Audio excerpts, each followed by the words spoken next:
बिस्मिल्लाहिर्रहमानिर्रहीम। शुरू अल्लाह के नाम से जो बड़ा मेहरबान और नहायत रहम करने वाला है। अस्सलाम वालेकुम viewers, welcome to my channel. मैं हूं शेफ जाहिदा, आप देख रहे हैं मेरा YouTube channel recipe by me. आज मैं अपने किचन में आप लोगों के लिए बहुत ही मज़ेदार सा अरवी गोश्त के सालन की रेसिपी लेकर आई हूँ। बहुत ही सिंपल से इंग्रेडिएंट्स मैं इसमें डालूंगी, लेकिन फिर भी ये बहुत ही मज़ेदार बनकर तैयार होगा। गरम गरम रोटियों के साथ इसे सर्व करेंगे तो सबको बहुत ही पसंद आएगा। ये एक ट्रेडिशनल डिश है जो खास तौर पर देसी घरों में बहुत ज़्यादा पसंद की जाती है।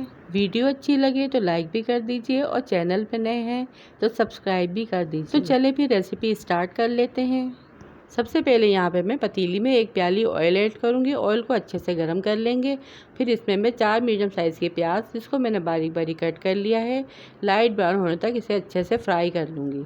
जब प्याज अच्छे से फ्राई हो जाएगी तो इसके अंदर मैं हाफ़ केजी गोश्त बीफ का ऐड करूँगी और इसे भी मैं प्याज में 1 से 2 मिनट तक अच्छे से भून लूँगी। 1 टेबल स्पून अदरक लहसुन का पेस्ट ऐड करेंगे। 1 मिनट तक इसे भी अच्छे से फ्राई कर लेंगे। गोश्त यहाँ पे आप चिकन या मटन का भी ऐड कर सकते हैं। मसालों में यहाँ पे मैंने 1 टेबल स्पून पिसी लाल मिर्च, 1 टेबल स्पून पिसा धनिया, हाफ़ टी स्पून हल्दी, हाफ़ टी स्पून पिसा गरम मसाला, 1 टेबल स्पून नमक ऐड करेंगे और गोश्त में इसकी अच्छे से भुनाई कर लेंगे। 2 मीडियम साइज़ के टमाटरों को मैंने बारीक बारीक कट करके ऐड किया है। गोश्त और अरवी का कॉम्बिनेशन बहुत ही ज़बरदस्त लगता है। आप अरवी को जब भी गोश्त के साथ बनाएंगे, यकीन कीजिए खाने वाले उंगलियां चाटते रह जाएंगे।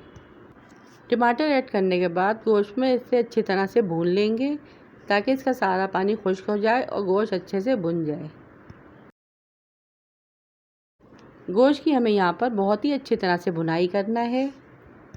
गोश्त की अच्छे से भुनाई करने के बाद 2 तेज़ पत्ते, 5-6 काली मिर्च, 5-6 लौंगे, 2 बड़ी इलायची, 2 छोटे टुकड़े दालचीनी की लकड़ी, ये मसाले ऐड करने के बाद दोबारा से इसकी अच्छे से भुनाई करेंगे।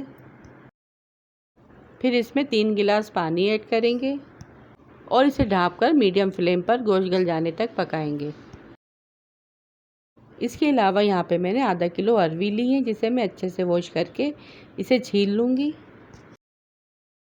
यहाँ पे मैंने गोश्त भी हाफ़ केजी लिया है और इसमें अरवी भी मैं हाफ़ केजी ही ऐड करूँगी। और ये देखिए दूसरी साइड मसाला हमारा अच्छे से भुन चुका है और गोश्त भी अच्छे से गल चुका है। फिर इसमें मैं 2 से 3 गिलास पानी ऐड करूँगी, मिक्स करेंगे और फिर जो मैंने अरवी छीली थी वो इसमें ऐड कर देंगे। इसके अलावा मैंने 1 बड़े साइज़ का आलू लिया है, जिसको मैंने छोटे पीसेस में कट कर लिया है, वो भी ऐड करेंगे। आलू जो है वो सालन में बहुत मज़े के लगते हैं, आप चाहें तो इसे स्किप भी कर सकती हैं। अरवी को सालन में अच्छे से मिक्स करेंगे। फिर इसे हम यहाँ तक पकाएंगे जब तक हमारे आलू अरवी गल नहीं जाते। पानी आप इसमें इतना ऐड कीजिएगा जितना आप सालन की ग्रेवी को पतला या थिक रखना चाहते हैं। 20 से 25 मिनट लगे थे। अरवी और आलू यहाँ पर अच्छी तरह से टेंडर हो चुके हैं। अब इसी प्रोसेस पे यहाँ पे मैं फ्रेश हरा धनिया और हरी मिर्ची ऐड करूँगी। सालन यहाँ पे आप देख सकते हैं कितना डिलीशियस बन के तैयार हुआ है। अब इसे मैं 5 मिनट के लिए धीमी आंच पर दम पर लगा दूंगी। 5 मिनट के बाद चूल्हे का फ्लेम ऑफ कर दूंगी और तैयार है यहाँ पे हमारा बहुत ही मज़ेदार, बहुत ही शानदार और बहुत ही लाजवाब सा अरवी गोश्त का सालन। एक खूबसूरत सी प्लेट में मैंने अरवी गोश्त के सालन को सर्व कर लिया है। आप इसे सर्व कर सकते हैं रोटी, चपाती और नान के साथ और चावलों के साथ, तो ये बहुत ही मज़े का लगता है। मैं उम्मीद करती हूँ कि आप लोगों को ये रेसिपी बहुत पसंद आई होगी। कमेंट में लाजमी बताइएगा कि आप लोगों को ये रेसिपी कैसी लगी। पसंद आई है तो वीडियो को लाइक, शेयर और चैनल को सब्सक्राइब लाजमी कीजिएगा।